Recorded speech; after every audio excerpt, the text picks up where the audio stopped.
Magandang hapon, Pilipinas. Balita na tayo. Pag-usapan natin ang mga may init na balita sa politika, sa mga politiko at iba pang ganap sa ating bansa.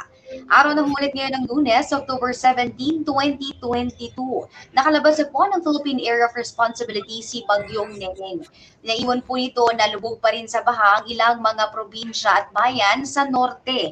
Para po pag-usapan mamayang hapon, kung makakapasok pong ating bisita, medyo nagkakaproblema po yata sa internet connection, makakasama po natin si dating ako Bicol Party List Representative Alfredo Opido Garbin para pag-usapan yung estado ng lokal na politika sa Legazpi, Albay. Yan kasi ay kamakailan naglabas na po ng desisyon ang Commission on Elections patungkol po sa disqualification case ni Mayor G. Rosal. Narito na po muna ang ating mga sa Paul Balita headlines. Pangulong Marcos tiniyak ang dagdag insentibo para sa mga Pinoy scientists. Chief Presidential Legal Counsel Juan Ponce Enrile sinagot ang mga kritiko ng SIM registration bill at higit 1 milyong trabaho nabubuksan mula sa ilalim ng housing program ng pamahalaan.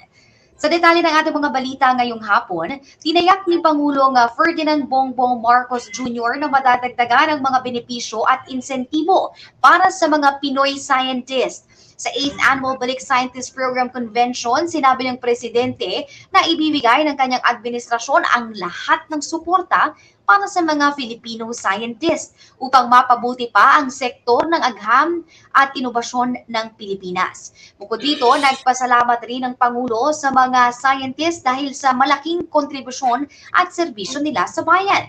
Ikinatawa naman ng Pangulo ang pagbabalik Pinas ng mga ito na ayon kay BBBM na makatutulong naman sa pagbangon ng ekonomiya. It is very heartwarming to see that you have chosen to return to the Philippines to use your expertise to help improve the lives of Filipino people. And I know that this decision in many cases has meant a potential loss of opportunities.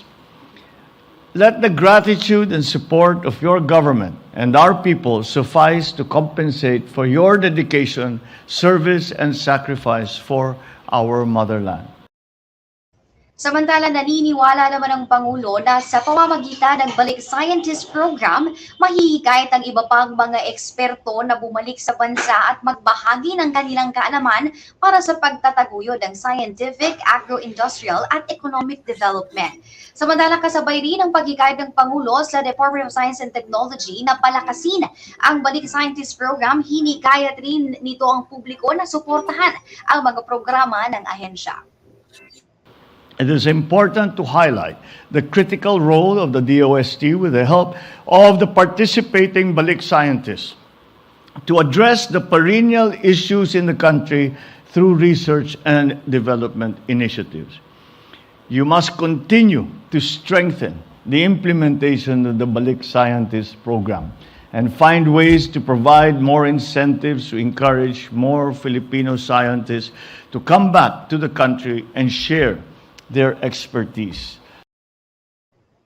Samantala sa ibang balita, habang mainit pa at kakalagda pa lang ng Pangulo sa SIM registration law, marami na pong mga kritiko ang nagpahayag ng kanilang mga pangamba patungkol sa bagong batas.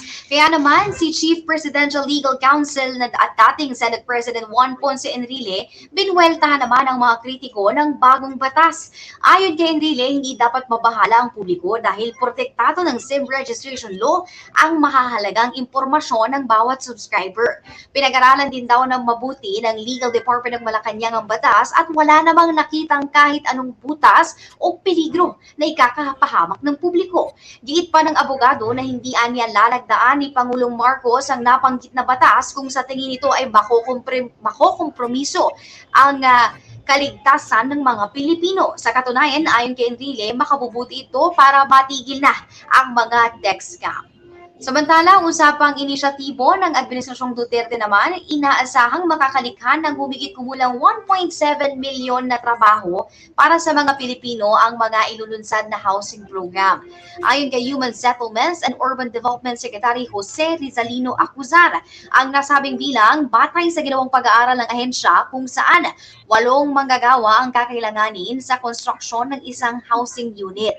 Habang nasa 1 milyong housing units naman ang bawat taon ang target na ipagawa ng DHSUD. Ang naturang proyekto naglalayo ng magbigay ng pabahay sa lagpas 6 na milyong pamilya sa loob ng 6 na taon. Dagdag ni Acuzar, ang paglikha ng trabaho ng ahensya ay makatutulong sa adhikain ng pamahalaan na mapababa ang porsyento ng mga Pilipino ng walang trabaho. Kaya hindi ng pagsusulong ng socio-economic agenda ng gobyerno at dalhin ang ekonomiya ng Pilipinas sa middle income status. Sa pagpapatuloy po ng ating mga balita ngayong hapon, nais si Senator Sherwin Gatchalian na silipin o pag-aralan ang sistema ng Pantawid Pamilyang Pilipino Program o 4Ps. Ito ay para maisaayos ang mga irregularidad sa pagsusulong ng programa at mas mapabuti pa ang ihahatid na serbisyo sa mga mahihirap na Pilipino. Ayon kay Gatchalian, nasa 50% pa lamang ang success rate ng naturang programa tungkol sa sektor ng edukasyon, habang hindi naman ito naging epektibo na mabawasan ang antas ng kahirapan sa bansa. Aniya, isa sa layunin ng 4Ps Law ay masugpo ang intergenerational cycle ng kahirapan sa pamamagitan ng pagbabago sa pananaw ng mga magulang na mag-invest o mamuhunan para sa kinabukasan ng kanilang mga anak sa aspeto ng kalusugan, nutrisyon at edukasyon. Giit naman ni Gatchalian na kanya umanong hihilingin sa DSWD na magsumite pa ng mga pag-aaral at dokumento para malaman kung papaano matutulungan ng ahensya na maging epektibo pa ang kanilang programa para sa mahigit 4 na milyong benepisyaryo nito. Sa iba pang balita ay kinababahala ng National Union of Journalists of the Philippines o NUJP ang balitang pagbisita ng mga sibilyang pulis sa bahay ng ilang mga mamamahayag ng walang abiso. Ayon kay NUJP, security risk daw ang inisyatibong ito ng PNP. Marahil maganda umano ang balak ng o hangarin ng mga otoridad, mas mainam nila na gawin ang koordinasyon sa newsroom ng mga journalism organization. Ayan din ang naging alalahanin ni House Deputy Minority Leader at ACT Teachers Representative Franz Castro kaugnay sa naturang usapin. Saad ni Castro, paglabag sa privacy ang ginawang pagbisita ng NCR-PNP sa bahay ng mga taga-media. Iminungkahi rin ni Castro na dapat itong imbestigahan ng Kongreso at hindi ituring na isolated incident. Kaya naman bilang aksyon, pinaimbestigan na umano ni PNP Chief Rodolfo Azurin Jr. ang isinagawang pagbisita ng mga pulis sa mga taga-media. Ayon kay PNP spokesperson Colonel Jean Fajardo, bukod sa investigasyon, papanagutin din ang mga pulis na responsable sa pagpapatupad nito. Maglalabas rin anya ng kautusan o sistema kung papaano magiging o makikipag-coordinate sa mga mamamahayag na nakatatanggap ng death threats. Kanila rin umanong lilinawin kung paano nakuha ang address ng bahay ng mga taga-media. Samantala, ipinatigil na ni NCRPO Chief Police General Jonel Estomo ang kanyang direktiba na pagbabahay-bahay sa mga mamamahayag para kamustahin ang mga ito kaugnay sa mga death threats. Matatandaan na unang inilahad ni JP Soriano, isang kilala at batikang reporter, na pinuntahan siya ng sibilyang pulis sa kanyang bahay. Para sa ating panguling balita, update naman po tayo, ibinasura ng Davao City Prosecutor's Office ang kasong libel na inihain ni Pastor Apollo Kibuloy laban kay dating Senator Manny Pacquiao.